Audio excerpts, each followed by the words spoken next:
আলহামদুলিল্লাহ আমাদের সম্মানিত লোক, উনি শিক্ষিত লোক, উনি অর্থনীতি মাস্টার্স করছেন।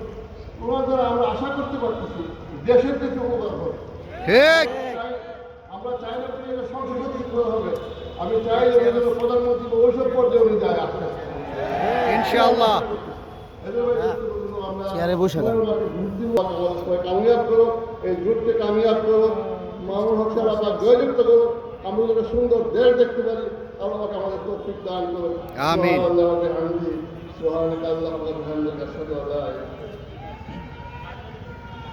আল্লাহু আকবার।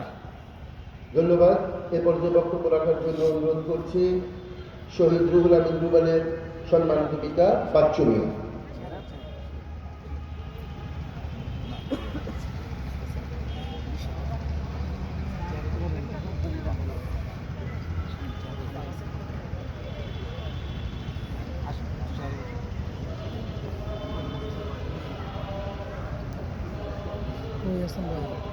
বিসমিল্লাহির রহমানির রহিম।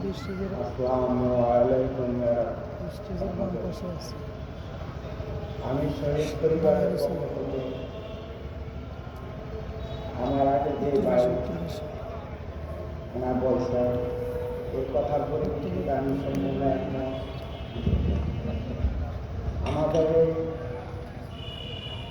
সহযোগিতার হাত মামুনুল হক সাহেব ওনার সহযোগিতার হাত বাড়াইছেন। আমি শহীদ পরিবারের পক্ষ থেকে ওনার জন্য দোয়া করি এবং ইসলামার কাপড়দিকে আমরা যেন সবাই ভোট দিয়ে ওনাকে জয়যুক্ত করি, এই আমার কামনা ও বাসনা।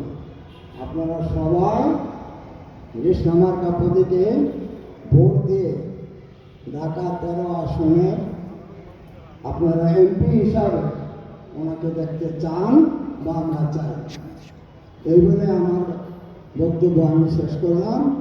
আসসালামু আলাইকুম।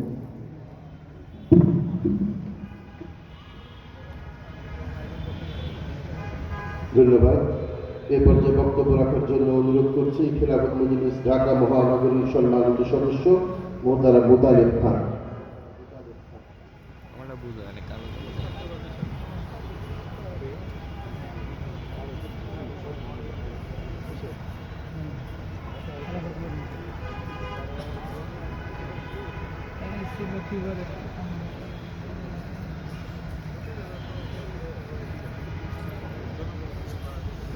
আসসালামু আলাইকুম ওয়া রাহমাতুল্লাহ। এবং ঢাকা 13 আসনের 10 দলীয় তথা 11 দলীয় সম্মানিত কর্মী ও সমর্থক ভাইয়েরা, এই আসনের সকল জনসাধারণ, মা ও বোনেরা, আল্লাহ পাকের দরবারে অসংখ্য শুকরিয়া আদায় করা দরকার যে ঢাকা 13 আসনের মতো এরকম একটা মাদক এবং অন্যান্য সমস্ত সন্ত্রাসের কবলিত এলাকার মধ্যে একজন আলোচিত মানুষ আমরা পেয়েছি, একজন উচ্চ শিক্ষিত বিশিষ্ট অর্থনীতিবিদ আমরা পেয়েছি, সাইকুল হাদিস জনাব মাওলানা প্রফেসর মামুনুল্লাহ ভাইকে আমরা রিক্সা মার্কায় ভোট দিয়ে এদেশের মানুষের মুখে হাসি ফোটাবো ইনশাআল্লাহ। এদেশের মানুষের মুক্তি আসবে, আর এদেশের মানুষের মুক্তি আসার পাশাপাশি যে কাজটি আমাদের করতে হবে সেটি হলো হ্যাঁ ভোটকে জয়যুক্ত করতে হবে। 1757 সালে সিরাজউদ্দৌলার পতনের পর এদেশের ক্ষমতা চলে গেছে ব্রিটিশদের হাতে। আমাদের গলায় এক গোলামীর জিঞ্জির পরিয়ে দেওয়া হয়েছিল।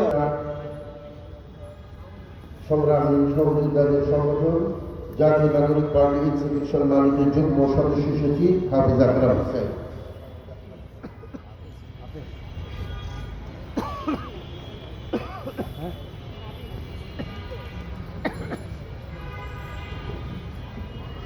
আসসালামু আলাইকুম। আমাদের আসলে বক্তৃতা অনেক হয়েছে, বক্তৃতা বেশি করার বিষয় না। এখন একটাই বিষয়, সেটা হচ্ছে 12 তারিখে আমাদের মামুনুল হক সাহেবকে জিতিয়ে আনতে হবে। এই একটাই বিষয়, আর কোনো বিষয় নেই।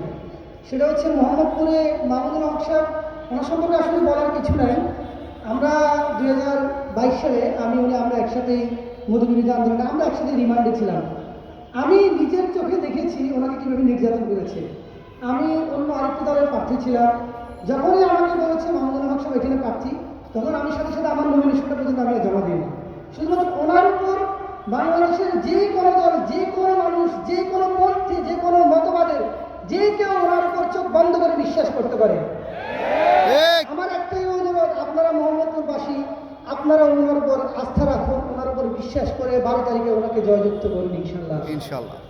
মামুনুল হক সাহেবকে ওনার জন্য এই এলাকায় যেটা প্রয়োজন না। উনি যদি এই এলাকায় নির্বাচিত নাও হয়, ওনার কিন্তু কোনো স্ট্যাটাস কমে যাবে না।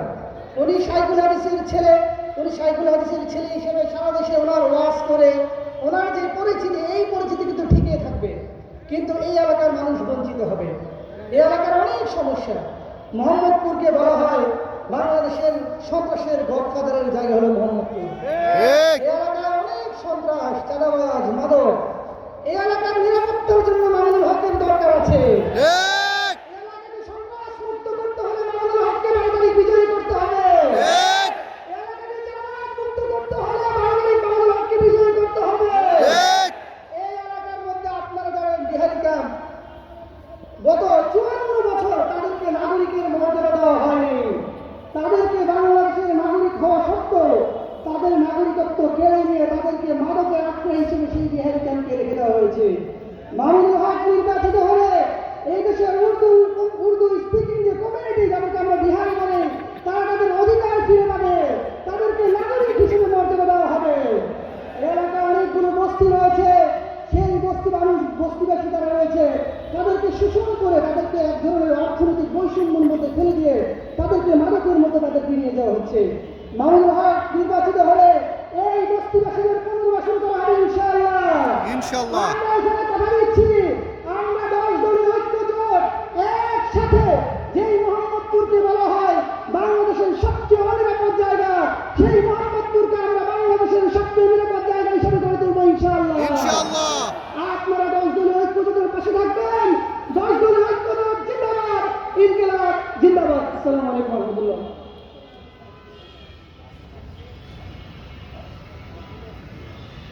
আজকে উমরপন্থী পথির দিকে দিকে প্রয়োজন, পিঠে বোঝা নিয়ে পাড়ি দেবে যারা প্রান্তর।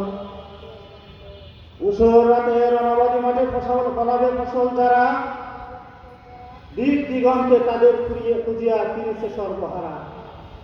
আজকে সেই সর্বহারা দেবী সব অভাব পূরণের জন্য আমাদের মাঝে এসে উপস্থিত হয়েছেন মাওলানা মামুনুল হক।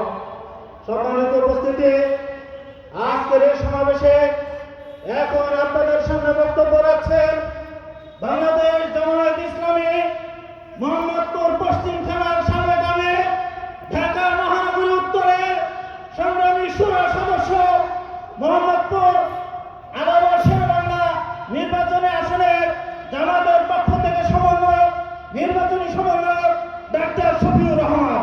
বক্তব্য রাখছেন ডাক্তার শফিউর রহমান।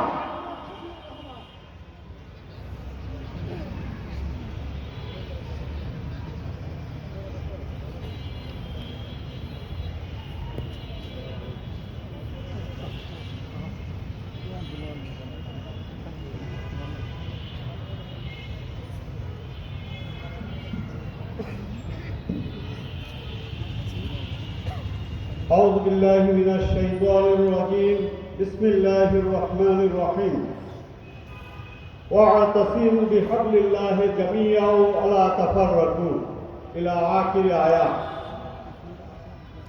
আজকে এই 10 দলীয় ঐক্য কর্তৃক আয়োজিত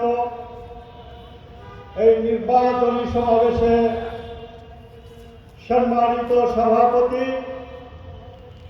সম্মানিত প্রধান অতিথি, বাংলাদেশ খেলাফত মজলিসের সম্মানিত আমির আল্লামা মামুনুল হক, সম্মানিত 10 দলীয় নেতৃবৃন্দ, আমার সামনে উপবিষ্ট সম্মানিত মাননীয় এই 13 আসনের মানবতার যে ফেরিওয়ালা তারা আজকে উপস্থিত হয়েছেন। সম্মানিত নেতৃবৃন্দ এবং সম্মানিত উপস্থিতি, আমরা জানি বাংলাদেশ স্বাধীনতা অর্জন করার পরে 54টি বছর অতিবাহিত হয়েছে। এদেশের মানুষ তাদের রক্ত দিয়ে স্বাধীনতা অর্জন করেছিল 71 সালে। তারপর মানুষ আশা করেছিল যে আমরা একটি উন্নত দেশে পরিণত হব, কিন্তু আমরা দেখেছি এদেশে যারাই যখন ক্ষমতা এসেছে তারা এদেশের স্বাধীনতাকে পার্শ্ববর্তী দেশের কাছে বিক্রি করে দেওয়ার জন্য ষড়যন্ত্র করেছে। এদেশের মানুষ স্বাধীনতা জায়গায় পরাধীনতা আবারও অর্জন করেছে। এদেশের মানুষের নিরাপত্তা হারিয়েছে। এদেশের মানুষ এদেশকে একটি উন্নত দেশে পরিণত করার নাম করে এদেশকে ধ্বংসে পরিণত করা হয়েছে। আপনারা দেখেছেন এদেশ থেকে হাজার হাজার কোটি টাকা পাচার করা হয়েছে। সম্মানিত উপস্থিতি, আমরা জানি যে এই দেশকে যারা, এই দেশের স্বাধীনতাকে যারা বিক্রি করতে চেয়েছিল তাদের বিরুদ্ধে আন্দোলন গড়ে তুলে বিভিন্ন সময়ে দেশের স্বাধিকারের জন্য যে মানুষগুলো আন্দোলন করেছিল তাদেরকে নানাভাবে নিপীড়ন, নির্যাতন, নিষ্পেষণের মধ্য দিয়ে সর্বশেষ 17টি বছর তাদের জন্য কারাগারকেই একমাত্র জায়গা হিসাবে নির্ধারিত করা হয়েছিল।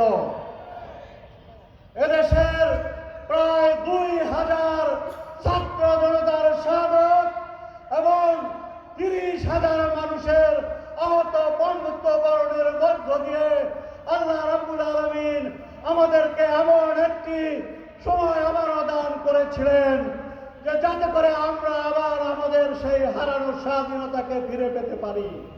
কিন্তু আমরা দেখেছি যারা বারবার এদেশকে কি করেছে, শাসন করেছে এবং এদেশকে পরাধীনতার দিকে নিয়ে গিয়েছে, মহান রব্বুল আলামিন তাদেরকে দেশ থেকে অন্য একটি দেশে, পাশের দেশে পরাজিত করে তাদেরকে পাশের দেশে আশ্রয় নেওয়ার অবস্থা তৈরি করে দিয়েছিলেন।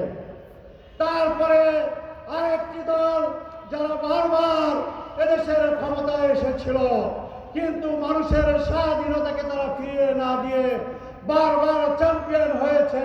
কিসে চ্যাম্পিয়ন হয়েছে আপনারা সেটা জানেন।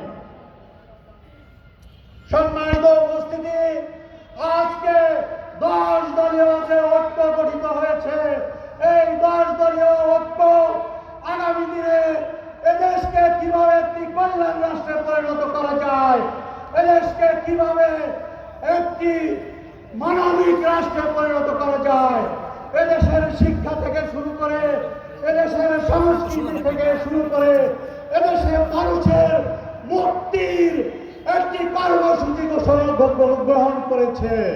সেই কর্মসূচির সাথে আপনাদেরকে আমি বাংলাদেশ জামাত ইসলামী তথা 10 দলীয় ঐক্যের পক্ষ থেকে আহ্বান জানাচ্ছি যে আপনারা 10 দলীয় ঐক্যের যে প্রার্থীরা সারা বাংলাদেশে আছে, বাংলাদেশে শফিকুর রহমান, ডাক্তার শফিকুর রহমান বাংলাদেশ জামাত ইসলামীর আমিরের নেতৃত্বে আমাদের আজকের যে সমাবেশ হচ্ছে, আল্লামা মামুনুল হকের নেতৃত্বে যে 10 দলীয় সমাবেশ, যে 10 দলীয় ঐক্য গঠিত হয়েছে, এই মোহাম্মদপুর 13 আসন সহ